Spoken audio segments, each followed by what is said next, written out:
O posto de atendimento ao trabalhador de Pindamonhangaba está com inscrições abertas para o programa Time do Emprego. Quem quiser fazer parte desse time deve se inscrever até o dia 24 de agosto. Mais informações com Carolina Silva. O Time do Emprego tem o objetivo de capacitar pessoas para o mercado de trabalho com técnicas que ensinam a postura profissional, a montar um currículo, participar de entrevistas. São vários assuntos para quem está à procura de um emprego. Os interessados precisam vir aqui no PAT, que é nesse prédio atrás de mim, na Avenida Albuquerque Lins, e trazer os documentos pessoais, que é o RG, o CPF e a carteira de trabalho. Para participar, precisa ter mais de 16 anos, ser morador aqui de Pinda e estar desempregado. Os encontros devem começar no dia 4 de setembro, serão 12 encontros no total, com 3 horas de duração e com 2 turmas, uma de manhã e a outra à tarde. No final do treinamento, os participantes vão receber um certificado. Carolina Silva, de Pindamonhangaba, para o Repórter Setorial. E depois de Pindamonhangaba, a gente vai agora saber das oportunidades de emprego em São José dos Campos. O PAT de São José também tem vagas disponíveis. Confira.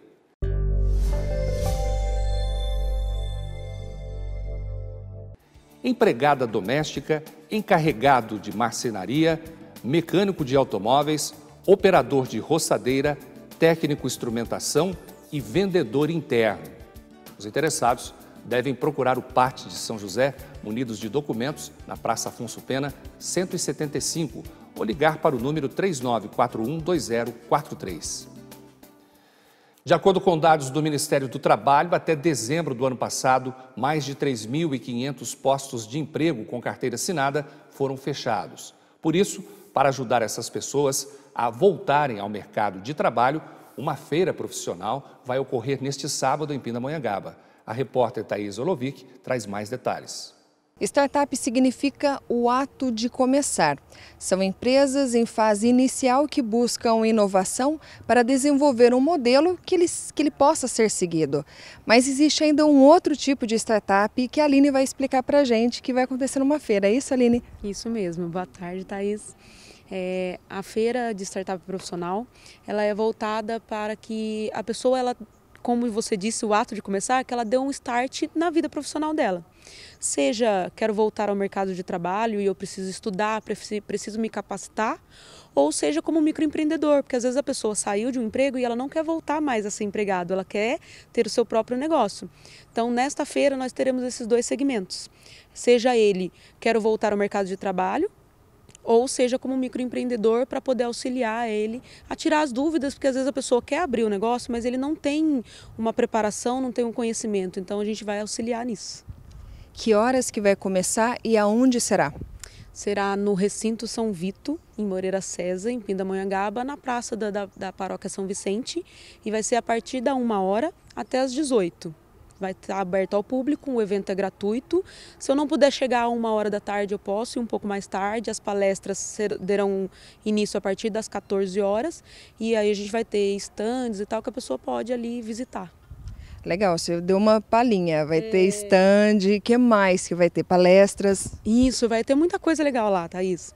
A gente preparou um ambiente agradável para todos e que possa chamar a atenção das pessoas. Então, além de stands, de expositores, de grandes empresas que nós teremos, nós trouxemos uma agência para poder fazer o encaminhamento do currículo.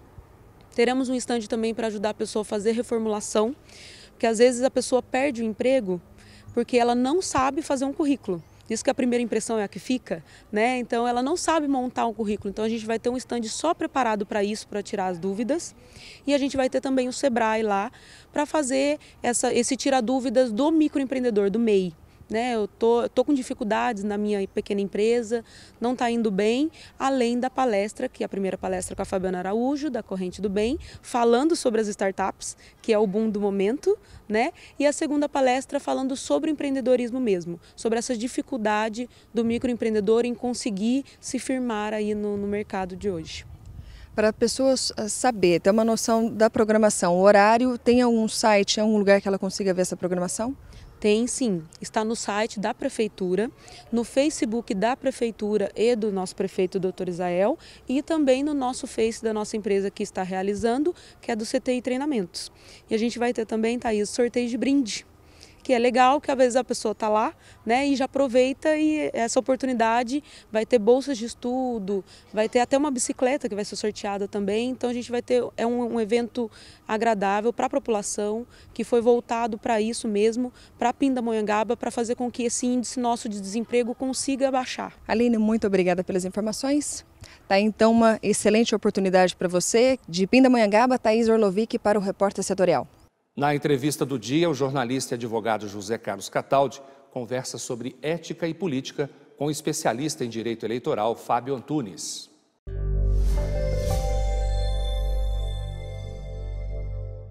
Nós já estamos praticamente na reta final da campanha eleitoral, né? E eu não sei se você já escolheu o seu candidato, já definiu. Eu sei que tem muitas coisas interessantes nessa eleição.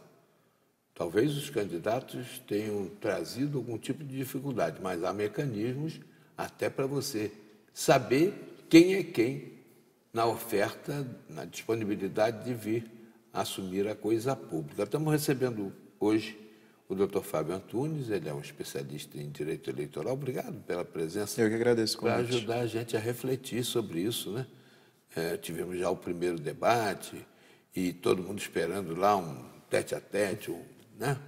Um telequetezinho. Mas na hora H os candidatos até foram meio cautelosos, né? Andaram pisando em ovos ali. O povo gosta de ver, né, o circo pegar fogo. Mas isso não é o importante numa eleição e num debate, principalmente. Acho que o debate devia ser para a exposição de ideias e projetos. Com certeza. Né? Esse primeiro debate normalmente é o que dá a linha do como vai ser o início da campanha. Então, vários ali já sabem que não adianta querer ficar se ofendendo ou querendo mais cutucar do que dizer alguma coisa propositiva, que não foi surpreendente ter um debate com a maioria dos candidatos de uma forma serena e tranquila. A tendência é isso, de acordo com as pesquisas externas, ou muito mais até as pesquisas internas, isso ir se moldando para ver qual o perfil do eleitor que aquele candidato tem que buscar para conseguir um êxito no final. Há, inclusive, né, a preocupação de quem está no top das pesquisas de participar com candidatos de partidos nanicos, né, porque eles têm a perder e os nanicos não têm. Os nanicos vão na canela, né? É muito comum, assim, a gente já viu, acho que nas últimas 2 eleições isso ficou bem claro, que nos debates, tanto de televisão como em algumas sabatinas que são feitas de forma separada, alguns candidatos que estão nas pesquisas e que sabem que não tem uma condição de vitória, serem linhas auxiliares de alguém que está mais ou menos semelhante de forma ideológica lá acima. Então a gente tem isso de todos os lados, né? Não interessa ali de qual partido grande, mas é sabido que alguns partidos menores fazem certas linhas auxiliares aos partidos maiores. E isso fica evidente em algumas sabatinas e até em alguns debates. O senhor acredita, pela linha travada, com a sua experiência, naturalmente, pela linha travada nesse primeiro debate, dá para fazer uma espécie de um perfil do que vai ser a campanha a partir de 31 de agosto agora? 31 de agosto começa a campanha televisiva, né? Mas a campanha mesmo ela está liberada a partir do dia 16. E muita gente acha que esse programa na televisão é um programa humorístico, porque mas sai ele de ainda, tudo ali. ele ainda é muito decisivo, né? Por isso que muitos candidatos buscam, e é algo de suma importância você ter tempo de TV. Os partidos nessa época na época pré-eleitoral, não estamos mais na época pré-eleitoral, mas nessa época se busca muito tempo de TV e agora também a questão de dinheiro, o dinheiro público, fundo partidário. Quanto mais representantes na Câmara, mais tempo de TV você tem, mais acesso ao fundo partidário você consegue. Então isso é de suma importância.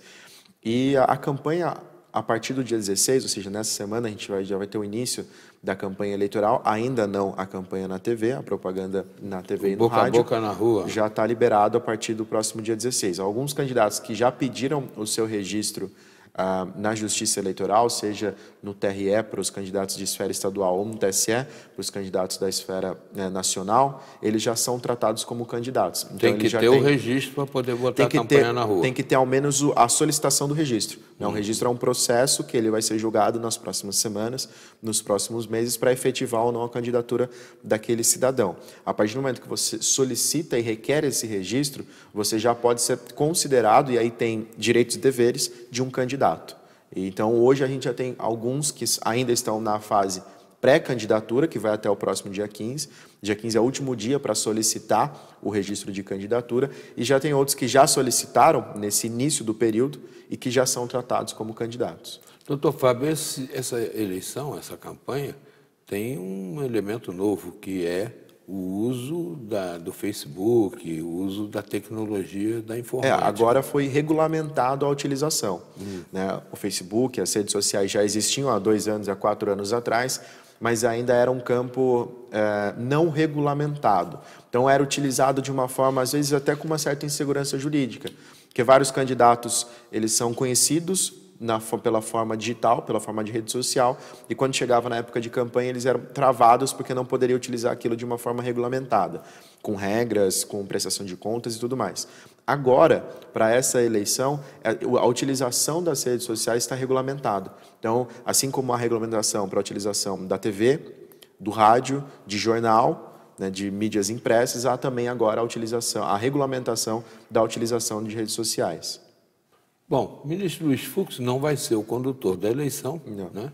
Ele entrega a presidência do TSE à ministra Rosa Weber. Ministra Rosa Weber. Mas ele está preparando as bases. Né? Ele disse que não vai ter jeito de fake news prosperar, não. Será que... Esse é o grande, eu acho que essa sim é uma grande novidade, que nos últimos anos as fake news não eram tão prósperas e com um volume tão grande quanto espera-se que aconteça esse ano, e espera-se também que o combate seja muito grande. O TSE, ele está movimentando alguns braços, né, tecnológicos dentro do TSE, que é um tribunal não só jurídico, mas também administrativo, porque ele organiza as eleições. Né? Quem é o responsável por organizar as eleições do Brasil é o Poder Judiciário através do TSE. Então, essa parte administrativa do TSE, essa parte tecnológica, diz que com o auxílio das grandes empresas de comunicação, como o Google, como outras empresas, vão auxiliar com o mecanismo para barrar as redes sociais, como o Facebook, para barrar as fake news, perdão. Então, a ideia do TSE é diminuir com que essas notícias falsas consigam ludibriar o eleitor para que ele vote em algum candidato ou não vote em algum candidato baseado em uma notícia falsa. Então, as grandes corporações tecnológicas, junto com o TSE, dizem que vão tentar diminuir isso. Eu não acredito que isso vá zerar. Acho que zerar é impossível. Mas se diminuir substancialmente, as eleições ficam mais válidas, né? Ficam mais confiantes de você acreditar no resultado final. O Brasil, penso eu, inova nessa questão eleitoral. Veio da eleição a bico de pena, depois fundou uma justiça eleitoral, que eu acho que não existe em grande parte do mundo. Se bobear, só aqui que tem, né? Tem outros lugares, mas aqui a justiça eleitoral no Brasil acho que é um dos principais orgulhos que o brasileiro tem que ter em relação à sua justiça. Eu vou falar com o doutor sobre isso no próximo bloco, sabe por quê? O pessoal desconfia toda hora da urna eletrônica e ela é tão prática, dá o resultado rápido. Aí vem uma história que a eleição é influenciada pela Venezuela. Tem um assunto interessante para a gente abordar. E você fique aí atento, hein? É já já, não saia daí.